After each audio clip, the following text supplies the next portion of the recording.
अक्कलकोट नगर परिषद निवडणुकीच्या सुरुवातीला सत्ताधाऱ्यांची एकजूट आणि विरोधकांची विस्कळीत अवस्था पाहता निवडणूक भाजपसाठी सहज जाणार असं वाटत होतं.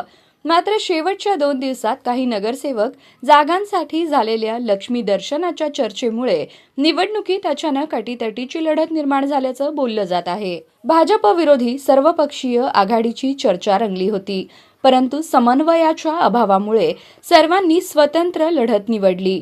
काँग्रेस पूर्ण पॅनल उभे करू शकली नाही आणि 3 उमेदवारांनी माघार घेतली.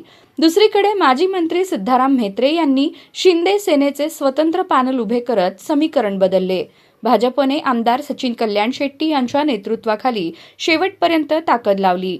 शिंदे सेनेला म्हेत्रे यांच्या नेतृत्वाचा मोठा फायदा झाला. काँग्रेसनेही आपल्या परीने प्रचार केला, पण मुख्य लढत भाजप विरुद्ध शिंदे सेना अशीच झाली. अखेरच्या टप्प्यात मोठ्या नेत्यांच्या सभांनी वातावरण तापलं. भाजपकडून देवेंद्र फडणवीस, जयकुमार गोरे तर शिंदे सेनेकडून एकनाथ शिंदे आणि उदय सामंत सभा घेण्यासाठी आले. काँग्रेसच्या प्रणिती शिंदे यांनीही प्रचारात उपस्थिती लावली.